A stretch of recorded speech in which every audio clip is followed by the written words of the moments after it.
3 जानेवारीला येणारी पौर्णिमा ही केवळ एक चंद्रस्थिती नसून वृश्चिक राशीसाठी एक चेतावणीचा काळ सुरू करणारा महत्त्वाचा टप्पा आहे. पौर्णिमेनंतर चंद्राची ऊर्जा अत्यंत तीव्र होते आणि तिचा थेट परिणाम वृश्चिक राशीच्या मन, निर्णय क्षमता, भावनिक प्रतिक्रिया आणि गुप्त जीवनावर होतो. याच काळात मंगळ, शनी आणि राहू यांचे परस्पर ताण निर्माण होतात, जे वृश्चिक राशीच्या कुंडलीतील गूढ, शत्रू, अपघात आणि बदनामीशी संबंधित भावना सक्रिय करतात. वृश्चिक राशीचा स्वभाव आधीच तीव्र, संवेदनशील आणि अंतर्मुख असतो. या काळात लहानशी चूक, चुकीची संगत किंवा अति आत्मविश्वास मोठ्या आणि आयुष्य बदलणाऱ्या घटनांचे कारण ठरू शकते.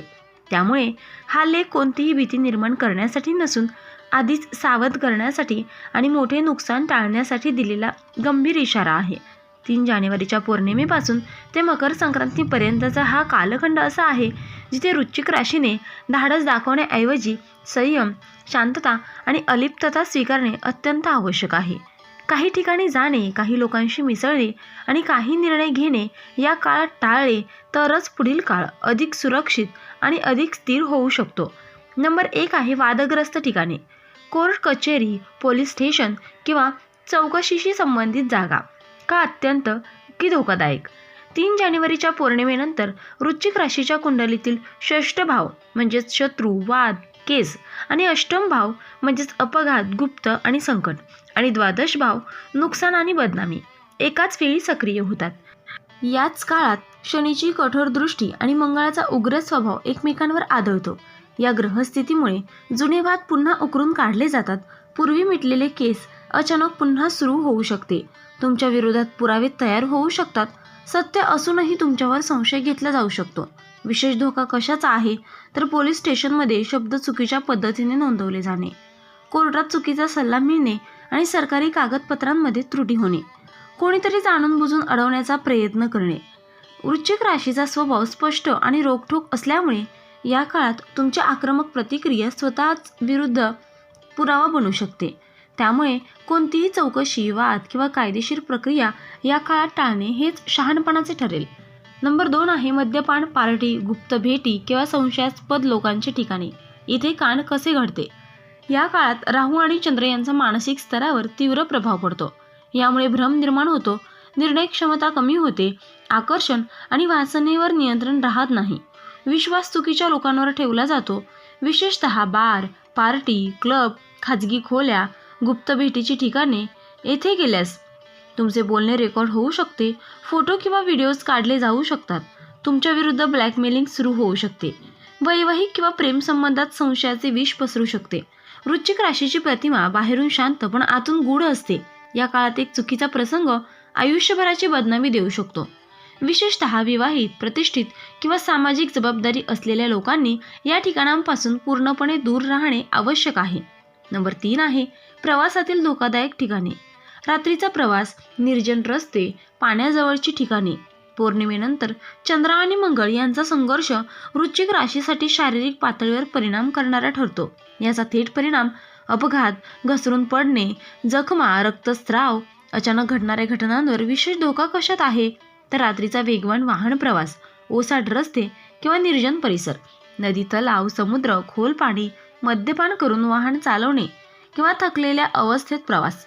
या काळात ग्रहसंकेत स्पष्ट सांगतात की धोक्याची जाणीव असूनही दुर्लक्ष केले तर शिक्षा निश्चित आहे. प्रवास टाळता येत नसेल तर अत्यंत सावधगिरी, कमी वेग आणि सुरक्षित मार्ग निवडणे अनिवार्य आहे. आता महत्त्वाची सूचना. हे तिन्ही पॉईंट्स केवळ भीती दाखवण्यासाठी नाहीत तर पूर्वसूचना म्हणून दिलेले इशारे आहेत. वृश्चिक राशीने जर या काळात संयम, शांतता आणि अलिप्तता ठेवली तर हेच ग्रहयोग नंतर मोठ्या संकटातून वाचवणारे ठरू शकतात. आता मोठे कांड म्हणजे नेमके काय घडू शकते? या काळात मोठे कांड याचा अर्थ केवळ लहान अडचण नाही तर बदनामी आणि प्रतिष्ठेचा मोठा धक्का. कायदेशीर किंवा पोलीस प्रकरण, कौटुंबिक किंवा वैवाहिक नात्यांत तूट, अपघात किंवा शारीरिक इजा, आर्थिक नुकसान किंवा विश्वासघात. आता विशेष म्हणजे या घटना अचानक आणि कोणतीही पूर्वसूचना न देता घडू शकतात. या काळात वृश्चिक राशीने काय करावे? शक्य तितके शांत आणि अलिप्त राहावे. वाद, भांडणे आणि चर्चांपासून दूर राहावे. गुप्त गोष्टी कोणालाही सांगू नयेत. प्रवास अत्यावश्यक नसेल तर टाळावा. ध्यान, जप किंवा आध्यात्मिक साधना वाढवावी. हा काळ तुमची परीक्षा घेण्यासाठी आलेला आहे, शिक्षा देण्यासाठी नाही. सावधगिरी बाळगलीत तर मोठे संकट टळू शकते. 3 जानेवारीची पौर्णिमा ते मकर संक्रांतीपर्यंतचा काळ वृश्चिक राशीसाठी नियतीची कसोटी घेणारा पण योग्य वागणुकीने संकट टाळता येणारा आहे. या कालावधीत सांगितलेली 3 ठिकाणे टाळली नाहीत तर परिस्थिती हाताबाहेर जाण्याची, बदनामी होण्याची आणि कायदेशीर अडचण उद्भवण्याची किंवा शारीरिक इजा होण्याची शक्यता नाकारता येत नाही. आणि महत्त्वाची गोष्ट म्हणजे या काळातील धोके बाहेरून कमी दिसतात पण आतून ते अत्यंत खोल आणि घातक असू शकतात. वृश्चिक राशीचा स्वभाव सगळं सहन करून योग्य क्षणी प्रतिक्रिया देण्याचा असतो. पण या काळात प्रतिक्रिया देण्याऐवजी मौन पाळणेच सर्वात महत्त्वाचं आणि मोठं शस्त्र ठरेल. हा काळ संपल्यानंतर परिस्थिती हळूहळू स्थिर होईल पण या मधल्या काळात घेतलेले निर्णय चुकीचे दीर्घकाळ परिणाम देऊ शकतात.